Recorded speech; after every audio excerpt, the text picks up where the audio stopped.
ऐसा नहीं है, सुरक्षा पहले से अभी बहुत कुछ सुरक्षित लोग हैं पिछली सरकारों से सरकारों में, लेकिन अब जेल के मामले जब तक जांच न हो जाए उस पर कोई बयान दिया जाए। और जेल में हम किसी भी प्रकार का घटना दुर्घटना होना उचित नहीं है। हमको लगता है जांच का विषय है, जांच आने के बाद इस पर जो भी उसमें दोषी उनके खिलाफ कार्रवाई होनी चाहिए। सर, बरेली मामले में अब तक 72 लोग गिरफ्तार हो चुके हैं। मौलाना तौकीर रजा के करीबी तंजीम को भी पुलिस ने जो कहा गया जिसने घटना को अंजाम देने का प्रयास किया था उसको भी हाफ इनकाउंटर हुआ है और वहां पे जो भी लीगल प्रॉपर्टीज उनका भी डिमोलिशन शुरू हो चुका है। देखिए, जो अनलीगल होगा तो निश्चित रूप से अनलीगल है, जनता की प्रॉपर्टी है, देश की प्रॉपर्टी है। अगर देश की प्रॉपर्टी पर कोई भी कब्जा होगा निश्चित रूप से इसका मतलब ये लोग पिछली सरकारों में संरक्षण प्राप्त है, हमारी सरकार में सजा पड़ा। बरेली की घटना निंदनीय घटना, उसमें सब लोगों ने निंदा किया और जो भी जद में आएगा माननीय मुख्यमंत्री जी खुद देख रहे हैं, मैं उन्हें धन्यवाद दूंगा कि कार्रवाई हो रही है। तौकीर रजा के करीबी ने कहा कि धर्म देख के और मजहब देख के इसमें कार्रवाई करी जा रही है। नहीं, देखिए आज के दिन में ये जो इलीगल अनलीगल है इसमें धर्म कौन सा है? तो जो अनलीगल है तो अनलीगल है, अनलीगल है तो कार्रवाई होगी चाहे किसी धर्म का हो।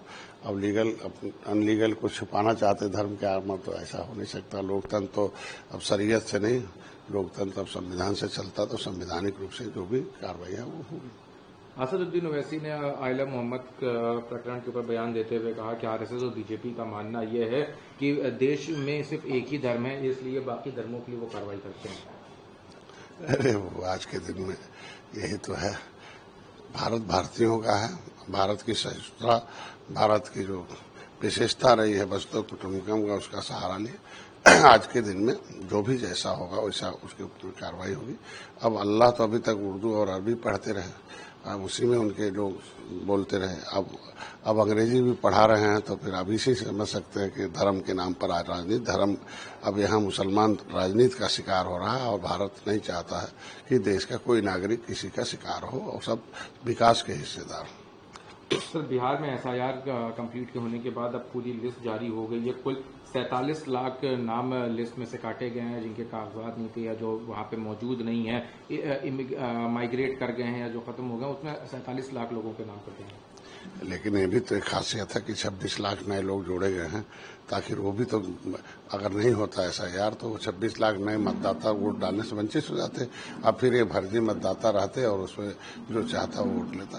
तो इसका मतलब सही चुनाव का काम है, सही है, जो नहीं है उनको हटाया जाए और जो उस लायक हैं उनको जोड़कर वोट दें। तो 26 लाख नए मतदाता हैं, वो अब निर्णायक भूमिका में है। इसीलिए तो चिल्ला रहे थे लोग कि नए न जुड़े पुराने रह जाएं।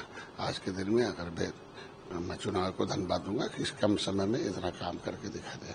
एक आखिरी सवाल है, डोनाल्ड ट्रंप ने कहा है कि मुझे टैरिफ से बहुत प्यार है, इसीलिए मैं टैरिफ इंपोज करता हूं। साथ में उन्होंने इंडिया पाकिस्तान मामले में फिर से बयान दिया और कहा कि मैंने मध्यस्थता कराई थी, वरना दोनों देशों का नुकसान होता और दोनों से मैं ट्रेड ना करता, इसलिए मैंने दोनों देशों के बीच में मध्यस्थता कराई। तो एक तरफ जहां भारत सरकार कहती कोई मध्यस्थता नहीं हुई, विपक्ष भी आरोप लगाता और डोनाल्ड ट्रंप अपनी बात पे बार बार यही कह रहे हैं कि उन्होंने मध्यस्थता कराई। देखिए, आज के दिन में विदेशी ताकतें हैं, हमेशा जी भारत को कब्जे में रखा।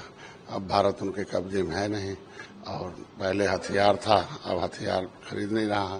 तो जो देश हथियार खरीदते हैं वो उनके शिकार हैं, वो जैसे चाहते हैं बयानबाजी करते हैं, उनके बयान से भारत पर कोई असर नहीं पड़ने वाला।